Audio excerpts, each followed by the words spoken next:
அனைவருக்கும் இனிய தமிழ் புத்தாண்டுகள் மற்றும் ஹாப்பி விஷு.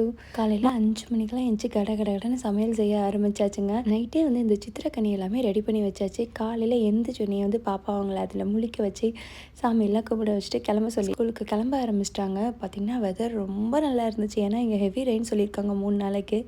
நான் வந்து பிரேக்ஃபாஸ்ட்டுக்கு சாம்பார், அப்புறம் வந்து வெண்பொங்கல், சட்னி, உளுந்த வடை, சக்கரை பொங்கல் தான் ரெடி பண்ணியிருந்தேன். சரி, ஒரு நல்ல நாள் அதுமாக ஒரு நல்ல ஃபுல் மீலாக பண்ணலாம் அப்படின்னு சொல்லிட்டு. அப்புறம் இன்னொரு முக்கியமானது, சாம்பாரை வச்சுட்டா அதுக்கப்புறம் எதுவுமே சமைக்க வேண்டிய வேலையே கிடையாது. மதியத்துக்கு நைட்டுக்கு நான் அதை வச்சே ஓட்டிடலாம் சரின்னு சொல்லிட்டு அதையுமே பண்ணியாச்சு. பொங்கல் தாங்க இந்த வாட்டி எக்ஸ்ட்ராவாக பண்ணலான்னு நினச்சி பண்ணேன். ஏன்னா வந்து ஒரு புது வருடம் பிறகு ஒரு நல்ல ஒரு ஸ்வீட்டோடு கொண்டாடணும் அப்படிங்கிற மாதிரிக்கு தான் யூஷுவல் நம்மளுடைய ஒரு வடையும் சுட்டுட்டு பசங்களுக்கு வந்து ஸ்கூலுக்கு லஞ்சு பலாப்பழம் தான் கொடுத்து விட்டேன். அவங்களுக்கு பலாப்பழம்னா அவ்வளோ பிடிக்கும். அந்த ஸ்மெல்லும் அதில் உள்ள ஸ்வீட்னஸும் வந்து ரொம்ப விரும்பி சாப்பிடுவாங்க. உங்கள் வீட்டில் மார்னிங் பிரேக்ஃபாஸ்ட் என்னன்னு கீழே கமெண்ட்டில் மென்ஷன் பண்ணுங்கள். Again happy new year and happy wish.